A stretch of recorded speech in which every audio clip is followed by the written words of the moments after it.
Good morning, everybody. It's Tuesday morning. It looks like maybe my Wi-Fi is going to be a little fussy today, so hopefully we'll be able to get through this live video and not get stuck without a connection. But this is Chattin with CHAP.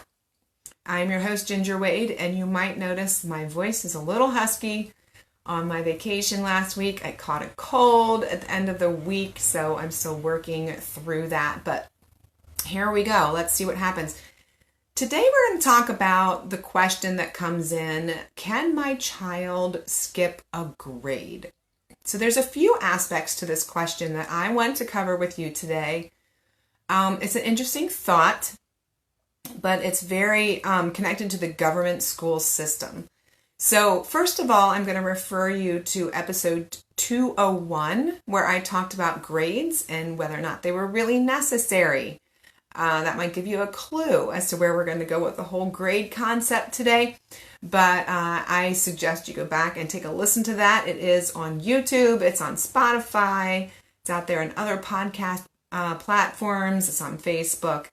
You can check it out. So in episode 221, also, I explained the role of the supervisor. So if you haven't listened to that, it'd be very good for you to listen to that too. So those two concepts, grades and supervisor, really play into this topic of, can my child skip a grade? Okay, so I suggest you go watch those two episodes, but let's go talking through this now. Those two episodes will define the whole grade thing and define the supervisor thing, and today we're going to tackle this question, can your child skip a grade? So as the supervisor, you are the one with the authority to make all the decisions regarding the homeschool. Okay?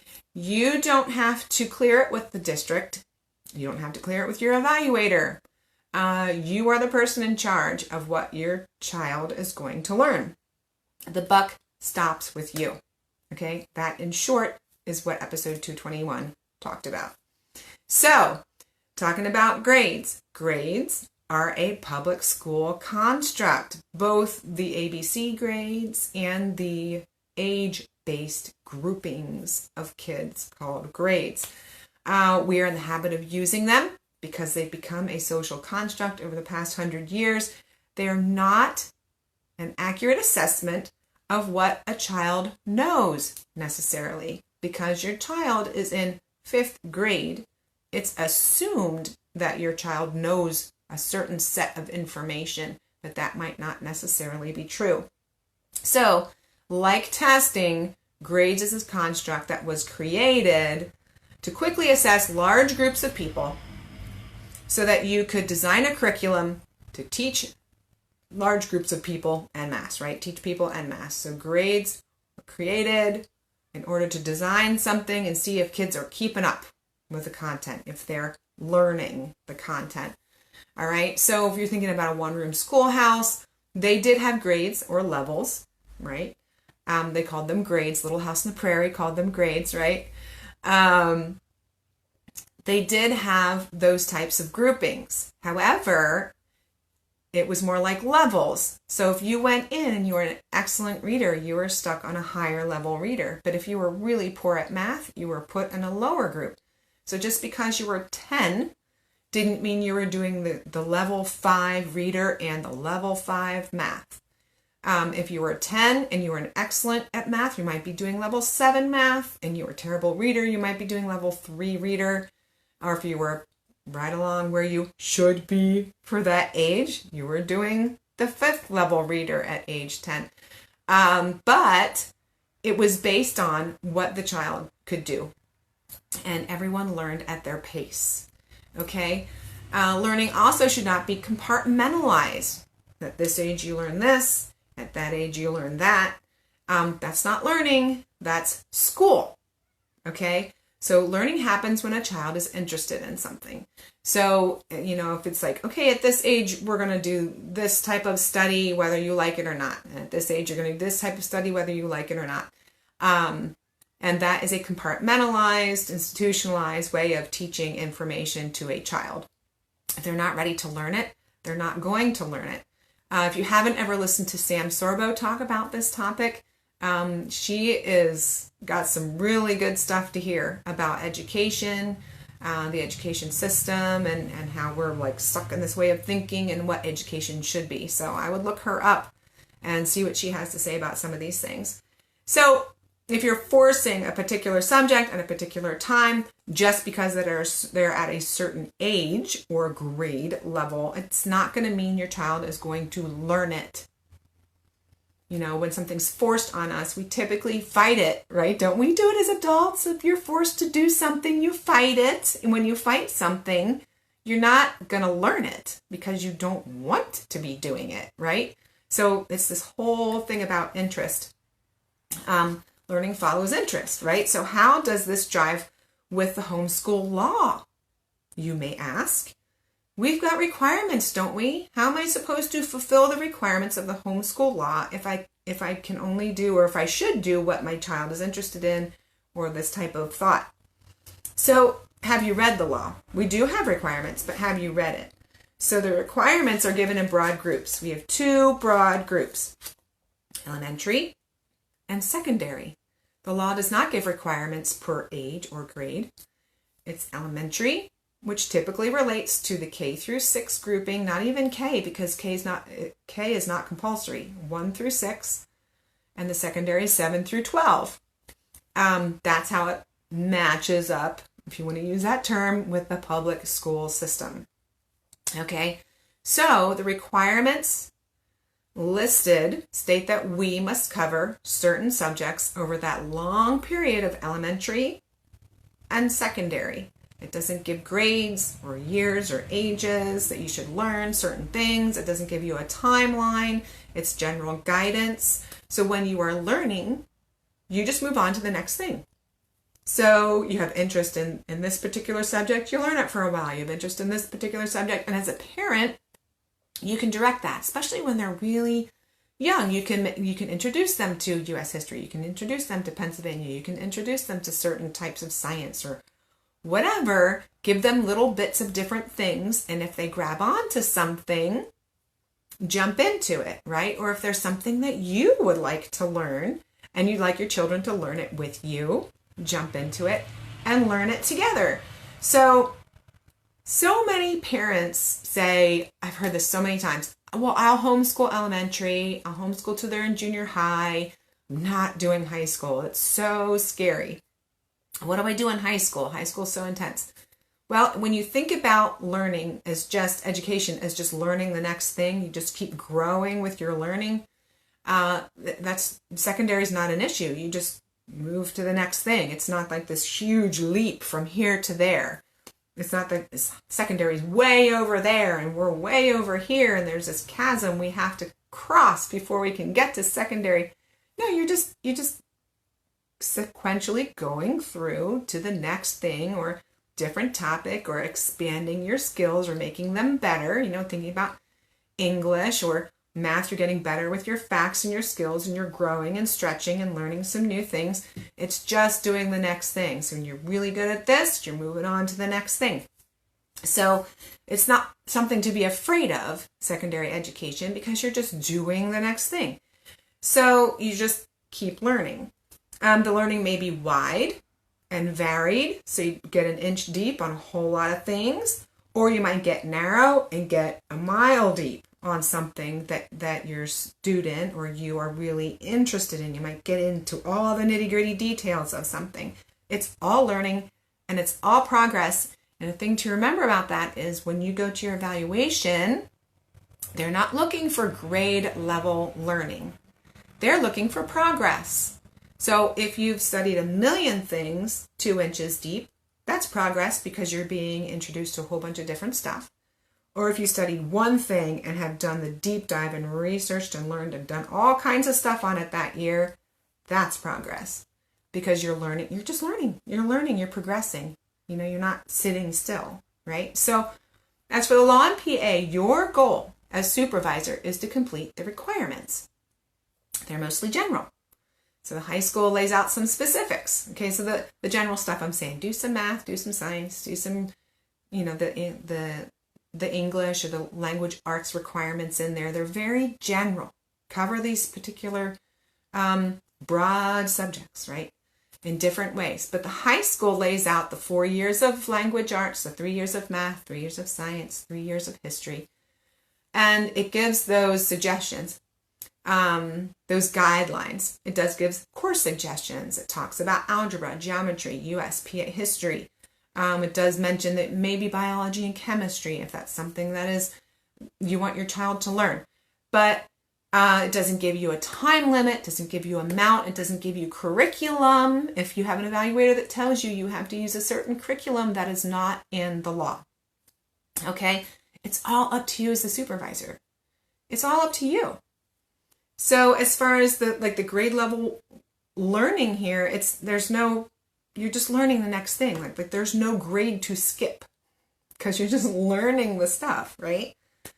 You decide what a year's worth of work means for like the year of English, the year of math, the year of science. You're deciding now. Typically, we go by a book. We finish the book, that's a year. But if you have a student that struggles, say you're struggling with algebra, and it takes extra long to work through all this stuff, a year might be half the book, right? And the next year you do the other half, but it's still a year's worth of math. You know what I mean? So it's up to you to know what that is, what's appropriate for your child, supervisor.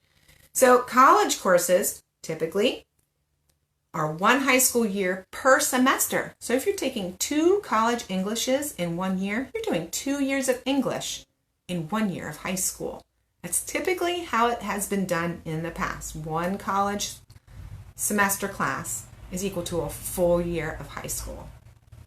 Your student could be done really early with the law requirements if they are dual enrolling and taking college courses. You can easily fulfill the requirements early in the homeschool law. It's up to you to decide if they've done the work to meet the requirements. So that's the question. Can my child skip a grade? Well, there's really not a grade construct in homeschool, first of all. Second of all, you just need to meet the requirements of the homeschool law. Supervisor, has your child done that? You're just learning the next thing. There's not really a grade to skip. Okay, so when you're talking about learning, you just continue learning. There's tons of stuff to learn, right? So let's tackle this question from a different angle. So can my child skip a grade?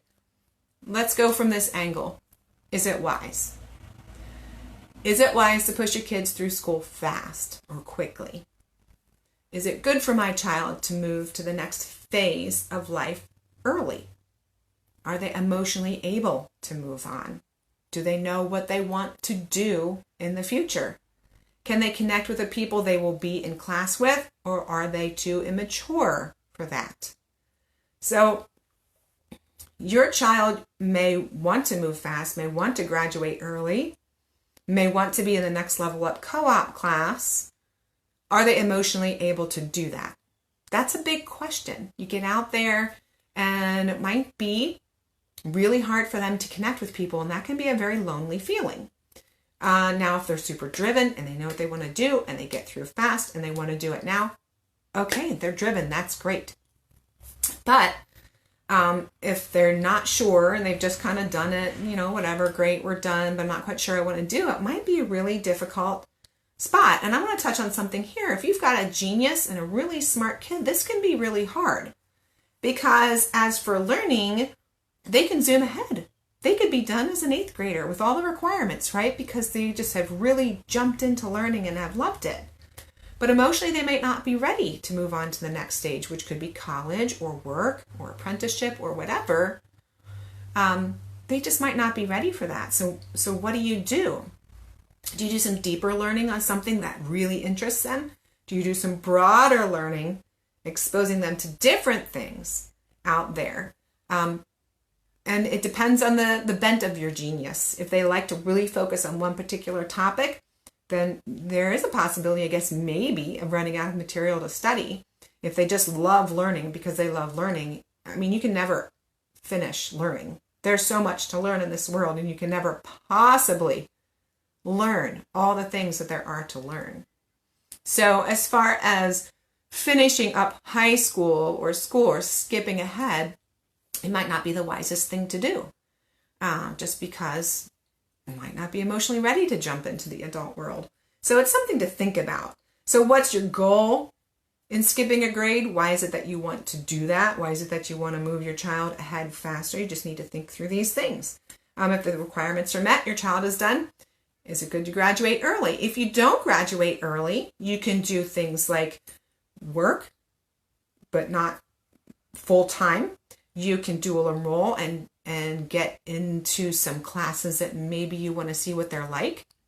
You can apprentice, you can shadow, you can dabble in other things, in other learning, because the pressure's off. All the requirements are met. You don't have to do anything to make sure that you have the homeschool law completed because you've done it, but you're not out there yet as an adult, and you can just dabble and see if there's anything that you have interest in. That's one way to take advantage of not graduating early.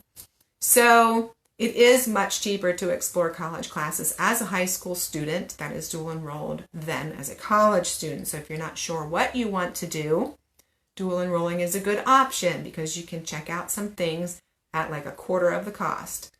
Something to think about. So just remember that knowledge is this big wide ocean. It's not in grades, it's not in levels, it's not in packages that are compartmentalized, it's not in grade assigned pools. Just de-school your brain. It's hard for me too. I'm still working on it, okay?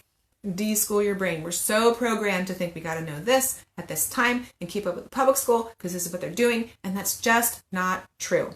Follow the homeschool law and you will be right on target. Okay, supervisor, you get to make these choices. Okay, let's retrain our brains with education.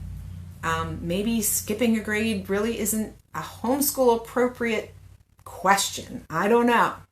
You can think about it and see what you come up with as your answer. So it's a process of joy. This can be a process of joy. You can walk through it with Jesus. You can follow him and lead your children to follow him. And that is the best goal. That is the best thing. And, God will certainly guide you in what it is that your child needs and how it is you need to approach education. He will guide you. And yes, graduate early, jump into college, jump into work. No, take your time. Learn as much as you can. Be together. Grow together. I don't think there's a need to rush, personally, to get your children out there. Cherish those times together that you have.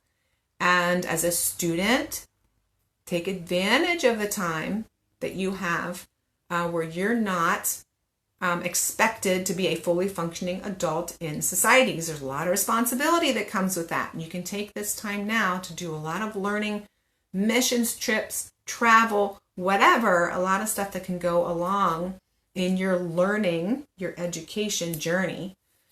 Just think about those things. Just consider it. So hopefully this was helpful to you. If you have any questions or comments, please do not hesitate to comment on the videos or Spotify. You can do the Q&A in the bottom there too. You can send a message on our contact form at chaponline.com. I'm looking forward to meeting up with you guys again next week because we're going to be doing a testimony related to my library episode from a little while back, and it is going to be great. You're going to enjoy that very much. So thank you very much for tuning in today, and I will see you again next Tuesday, same time. All right. Take care. Have a good week.